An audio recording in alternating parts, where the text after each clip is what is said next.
ॐ भूर्भुवः स्वः तत्सवितुर्वरेण्यं भर्गो देवस्य धीमहि धियो यो नः प्रचोदयात्। वेदवाणी में पुनः आप सभी का स्वागत है। आइए ईश्वरीय वेदवाणी के द्वारा हम उत्तम उत्तम शिक्षाओं का चिंतन करें, जिससे कि हम हमारे जीवन के दुख दूर हों और हम उत्तरोत्तर उन्नति को प्राप्त हों। तो यहाँ अथर्ववेद के मंत्र में एक उत्तम शिक्षा दी गई है कि हम अपनी वस्तुओं को नियत स्थान पर रखें। विशेषकर जो हमारी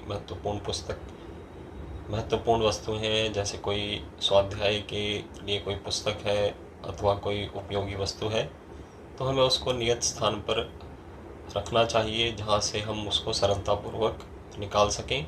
तो वेद का संदेश है, वेद कहता है कि यस्मात् कोशाद् उद्भराम वेदम तस्मिन्नन्तरवदध्म एनम।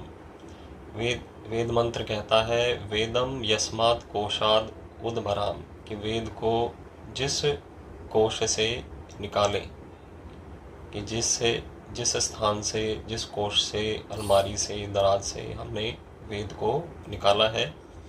फिर आगे बताया, एनम, इसको तस्मिन अंतः अवदध्मः, इसको उसी स्थान पर ही रख दें जहाँ से हमने निकाला है अपनी वेद रूपी पुस्तक को। तो यहाँ उपलक्षण से संदेश है कि जो हमारे पवित्र वस्तु हैं, महत्वपूर्ण वस्तु हैं, उनको जिस स्थान से हम निकालते हैं तो उसी स्थान पर ही वापस रखना चाहिए। तो इसके अनेकों लाभ हैं, जैसे कि यदि हमें वस्तु फिर से चाहिए तो हमें यह विदित होगा कि हमने वहीं से निकाली है और फिर हम तुरंत उसको वहीं से ही प्राप्त कर लेंगे। तो वस्तुओं को एक ही स्थान से निकालना और एक ही स्थान पर रखने से बड़ी ही सुविधा होती है, हमारा समय नष्ट नहीं होता है।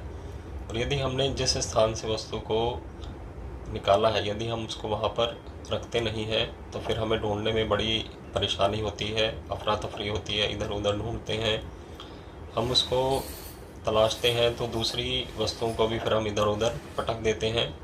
तो इससे सारी व्यवस्था खराब होती है, घर का वातावरण भी शुद्ध होता है, फिर आपस में लड़ाई और झगड़े का वातावरण भी बनता है।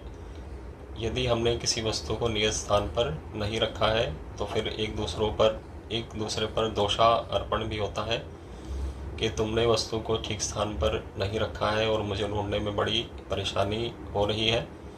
क्योंकि बिना वस्तुओं के हमारा काम चलता भी नहीं है। बहुत सी वस्तुएं तो हमारे लिए बहुत ही महत्वपूर्ण होते हैं और उनका हम प्रतिदिन प्रयोग भी करते हैं। तो यदि हम उसको नियत स्थान पर नहीं रखेंगे तो चाहे हमें आवश्यकता है चाहे दूसरों को, तो फिर हमें उसको प्राप्त करने में, उसको ढूंढने में बड़ी कठिनाई होगी।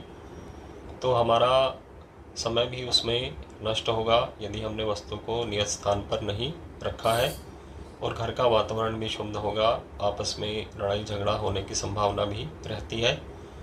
तो सभी का कर्तव्य है कि जो हमारे महत्वपूर्ण वस्तु है, कोई स्वाध्याय का पुस्तक है अथवा कोई दूसरा वस्तु है जिसका हम नित्य प्रति प्रयोग करते हैं, तो हम उसको जहाँ से निकाला है उसको उसी स्थान पर रख दें।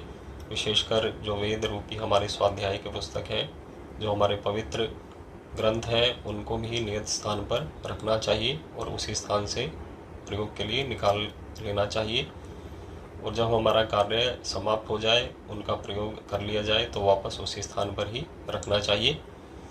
तो यहाँ वेद का आगे जो मंत्र है यह है, इसमें कुछ और भी भाव हैं, तो वह भी हम सुन लेते हैं। कृतमिष्टम ब्रह्मणो वीर्येण तेन मा देवास तपसावतेह। तो वेद यहाँ कहता है ब्रह्मणः वीर्येण, कि जो ब्रह्म यानी ईश्वर का जो कृतित्व है, कृति है, जो कि वेद रूपी कृति है, कृतम इष्टम, उससे मैंने अपनी इष्ट साधना कर ली है। जो भी मुझे उससे सुंदर शिक्षा प्राप्त करनी थी और अपने कार्य सिद्ध करने थे, वह मैंने कर लिए हैं। तो यहाँ उपलक्षण से संदेश है कि हम वेद की शिक्षाओं के द्वारा, उत्तम शिक्षाओं के द्वारा हम अपने कार्यों को पूर्ण करें। कि जिससे वे अच्छे प्रकार से संपन्न हो। फिर आगे बताया, तेन तपसः, उस वेदाध्ययन रूपी तप से प्राप्त देवः यानी दिव्य गुण। तो यहाँ यह माँ अवतः, इस संसार में मेरी रक्षा करें। तो यहाँ सबसे पहली बात आई कि वेद का अध्ययन तप है। वेद का अध्ययन एक रूप से तप माना गया है और इससे कहा गया कि इस तप से तुम्हें क्या होगा प्राप्त। तो बताया गया कि देवा यानी दिव्य गुण प्राप्त होंगे। तो वेद के अध्ययन से हमारे भीतर दिव्य गुण आते हैं। वेद की उत्तम शिक्षाओं से हम उत्तम गुणों को ग्रहण करते हैं। तो फिर उन दिव्य गुणों को ग्रहण करने से क्या होगा, यह मावतः, इस संसार में मेरी रक्षा होगी। तो यदि हम वेद के अनुसार दिव्य गुणों को ग्रहण करेंगे, उसकी उत्तम शिक्षाओं को मानेंगे, तो हम पाप से दूर रहेंगे और हमारी दुखों से रक्षा होगी। तो यह इस मंत्र का भाव है।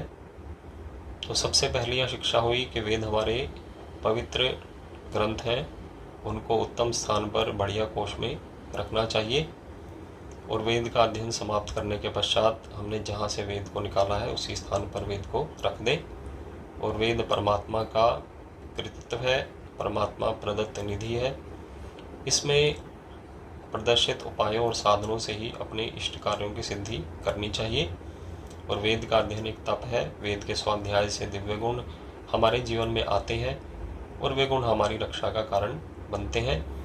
तो यहाँ हम एक और शिक्षा हमने वेद से ली कि वस्तुओं को नियत स्थान पर रखें कि जिससे हमारा समय नष्ट ना हो और परस्पर कोई वाद विवाद ना हो, झगड़ा ना हो। तो यहाँ कविता के रूप में भी अर्थ कहा गया, रखो वस्तु को यथास्थान, सीख सुनहरी लो यह मान। तो वस्तुओं को यथास्थान रखो, यह सुनहरी सीख है। यथास्थान रखकर उनका उपयोग करने के बाद उसको उसी स्थान पर रख दो। तो यह इन्हीं शब्दों के साथ मैं अपनी वाणी को पूर्ण करता हूँ। ओम शांति शांति शांति।